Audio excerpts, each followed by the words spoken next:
ఒక చిన్న motivation story ఒక హాఫ్ మినిట్లో కంప్లీట్ చేస్తాను.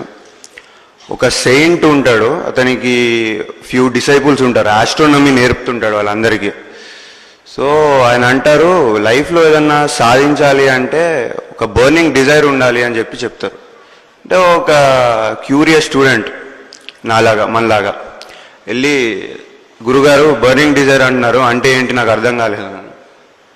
ఆయన అంటారు, నువ్వు క్లాస్ అయిపోయిన తర్వాత సాయంత్రం నాతో రా, ఇవాళ నేర్పిస్తాను నీకు అని చెప్పి నది దగ్గర తీసుకెళ్తారు స్నానం చేయడానికి. వెళ్ళిన తర్వాత గురువు గారు ఒక 2 డిప్స్ కొడతారు, స్టూడెంట్స్ కూడా 2 డిప్స్ కొట్టిన తర్వాత 3వ డిప్ స్టూడెంట్ మునిగినప్పుడు గురువు గారు గట్టిగా తలపట్టేసుకుంటారు స్టూడెంట్, పైకి లేవనీయకుండా చాలా గట్టిగా.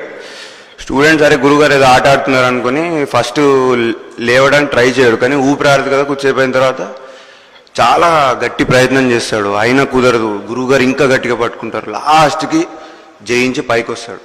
కోపంగా గురువుగారి దగ్గరికి వెళ్ళి, ఏం చేశారు మీరు, అసలు ఎందుకు నన్ను అలా పట్టుకున్నారు అంటే గురువుగారు ఒక క్వశ్చన్ అడుగుతారు, నువ్వు నాకంటే బలవంతుడు అని. ఫస్ట్ క్వశ్చన్, లేదు గురువుగారు మీరు ఏజ్లో పెద్దవాళ్ళు, నాకంటే బలంగా ఉన్నారు, మీరే బలవంతుడు, మరి ఎలా పైకి వచ్చావు? అది నా లైఫ్ అండ్ డెత్ మ్యాటర్ కదా అని. So this is the burning desire my son అని చెప్తారండి. మీలో గనక ఈ డిజైర్, నాకైతే ఈ ప్రోవర్ చాలా ఇన్ఫ్లుయెన్స్ చేసిందండి. అంటే దీనివల్లే నేను సివిల్స్ రాశానని చెప్పను, బట్ స్టిల్ అంటే అంతలా ఉంటుందా అని అనిపించింది నాకు. మీలో కనుక ఇలాంటి డిజైర్ పుడితే nobody can stop you, you're all going to achieve great success in your life. You people rock, keep rocking. జై హింద్.